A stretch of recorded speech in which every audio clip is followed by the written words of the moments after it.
Hi, this is Nicholas Irachi, the Home Source Guy, president and owner of Source Development, Inc., a commercial and residential construction company in Garnerville, New York. And this is how to replace a leaking refill valve on a toilet. We're going to start by turning our supply valve off on our model here, draining the toilet, waiting until all the water runs into the toilet and runs completely out of the tank.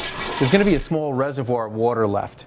So what you want to do is try to get as much of it out with a cup or a towel. Just soak it in there, in the reservoir that's left. There's going to be residual water left at the bottom of the tank. There always is. No matter how hard you try, you can't reach the entire bottom of the tank. So that's why the cup comes in handy. So we're going to go back down to the refill valve, disconnect our supply tube, and this is a finger tight tube here. This is a no burst tube, and they're usually finger tight, and if they are, just give it a little break with channel locks or crescent wrench and open it up. Now water should be starting to drip out. Just line up your cup underneath the supply valve, and usually the line acts as a drip, so you know the very lowest part of the line is where the water is going to flow, so somewhere over there.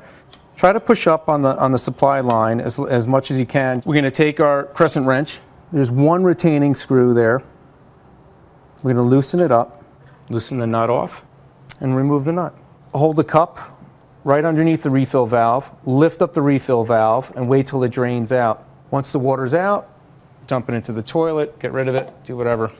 This is our refill valve. And what happens is sometimes the seats, the valve, especially over here, there's a little diaphragm here that goes bad on the newer models, but they're great. They've got plenty of replacement parts available at local stores, whole kits right down from the flapper. This one includes a flapper, anti-siphoning devices, and refill built right into the unit. So once we get our replacement refill, we're going to reinstall it same way.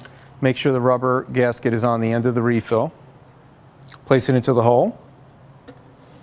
Drop it and position it if you can. Just position it so the anti-siphon will go right back where it's supposed to, into the inlet. The retaining nut gets reinstalled at the bottom of the valve. Give it a tighten and then reconnect your supply valve. Make sure the anti-siphon's in. And this is how to replace a leaking refill valve in a toilet. This is Nicholas Irachi, the Home Source Guy, president and owner of Source Development, Inc., a residential and commercial construction company in Garnerville, New York.